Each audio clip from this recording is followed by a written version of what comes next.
মাছটাও দিয়ে দিয়েছি। মাছের মধ্যে পুরো শাকটা টানবে, ঢাকা দিয়ে একটু গ্যাসটাকে একটু কমাবো। এটার উপরে ফুটো হয়ে গেছিলো, তো একটা লেবু পাতা দিয়ে লেবুটাকে চাপা দিয়ে দিচ্ছি যাতে গ্যাসটা না বেরোয়। এটা হচ্ছে আমার ট্রিক্স। আমার মাছের ঝোল রেডি, গন্ধরাজ কাতলা। তো গ্যাসটা বন্ধ করে দেবো, একদম নুন ঝাল ঠিকঠাক দিয়েছি। এবার একটু এই যে একটু লেবু চিপে দেবো। টকটাও হয়েছে, বেশি দেবো না। লেবু চিপে দিলাম, আর একটা পাতা।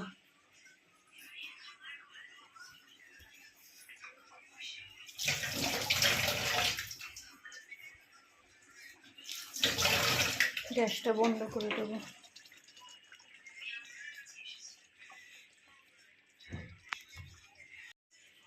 এই যে পাতা দিয়ে এটা ঢেকে রেখে দেবো 5 মিনিট মতো, ঢেকে রেখে দেবো।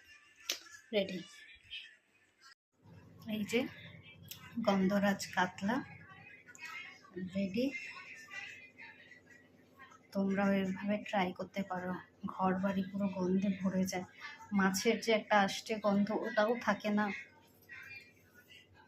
খেতেও কিন্তু ভীষণ, চাই না, আমি তো এখনো খাইনি। যা খাবে খেয়ে বলবে কেমন হয়েছে। তো এই যে দেখতে এরকম হয়েছে।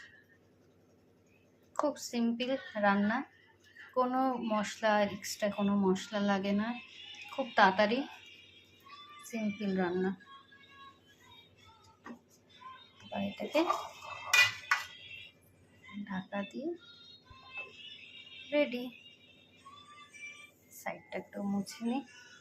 আমার কিন্তু বেশ ভালো লাগে এরকমভাবে গুছিয়ে, জায়গা নেই তো এরকম গুছিয়ে রান্না করে করে রাখবো, বেশ ভালো লাগে আমার।